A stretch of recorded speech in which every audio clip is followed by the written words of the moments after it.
Hello there, Virgo. This month, love is in the air, and I say that because of the... let's move this chart for you. Firstly, there's a lovely full moon taking place in your 8th house with that vibrant and energetic Mars. 8th house is a house of sexuality, intimacy, those sorts of things, as well as being a planet of financial sharing, joint resources. But the reason I said that, apart from the full moon, which of course is very important, is the transit of Venus into your sun sign around the 2nd, 3rd of the month, fully aspecting your 7th house of relationships, making a trine aspect as it strengthens this month to these 3 planets in your 5th house of love affairs in Capricorn. That's pretty significant. And you'll notice also, speaking of the 5th house, the fact that all of those planets that were retrograde causing havoc to the planet and causing havoc to your 5th house of love affairs, creativity, all those mental and creative blocks that happen when we've got these rather difficult planets here, are now starting to ease. You do still have a placement of Mars in retrogression in the 8th house. That's a deeper topic, and it's one that's going to last up until at least early 2021. But at least these ones here are moving into the direct motion. But it's important also to take a look at your ruling planet Mercury here in the 3rd house of communications, contracts, short journeys, moving into its stationary and then retrograde movement in this area. Just keep your eye out on that.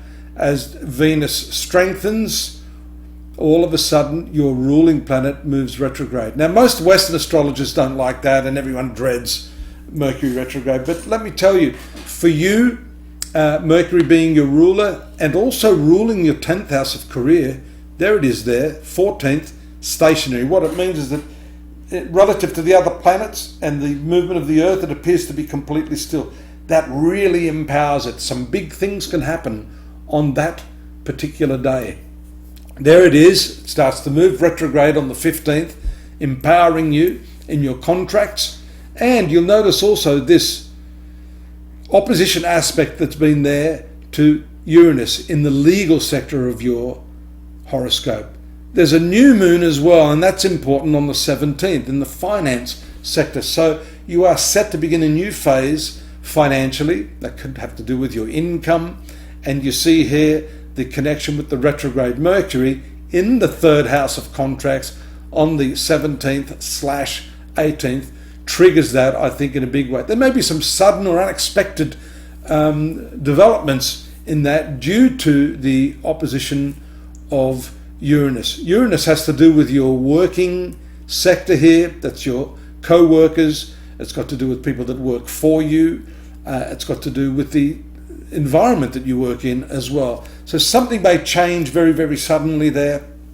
Because your ruling planet's strong, I don't think it's going to affect you adversely, but retrograde planets do tend to put a hold on things, so you have to be a little bit patient. On the 23rd, 24th, we see the transit of the Sun into this 3rd house as well. So that's going to accentuate that topic that we're talking about there, with the Sun moving there in the 3rd house. Keep your eye also out on this Venus. It's moving rather quickly through this 1st house. Not a great position, even though it stimulates your relationships, as we said at the outset of the month.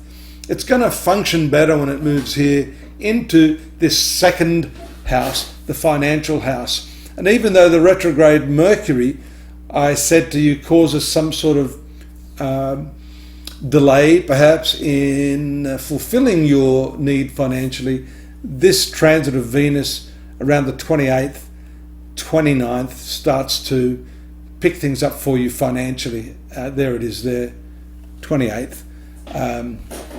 Moon also moves into the 8th house. Now notice at the same time the retrograde Mercury moves into the 2nd house as well. So 4 planets here, Mars, Moon, brightening Moon, Venus and your ruler retrograde, all in that financial area. I think everything comes to a head there around the 28th to the 30th in your horoscope.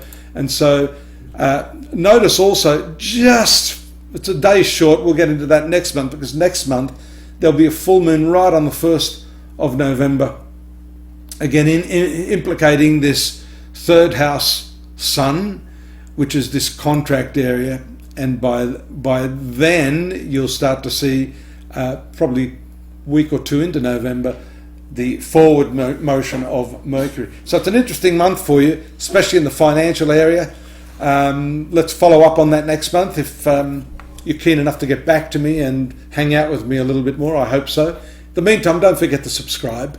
I'm pretty fast at giving you all this information, but you can take your time, travel over there, click through to astrology.com.au. You can have a look at what we've written up for the month, the standard aspects that can give you a little bit more colour and depth to what I've been saying here. Daily, weekly and monthly readings also help to give a bit more body to the reading itself. Subscribe, drop me a line if you want, and I do look forward to your company next month. Take care, Virgo. Bye-bye.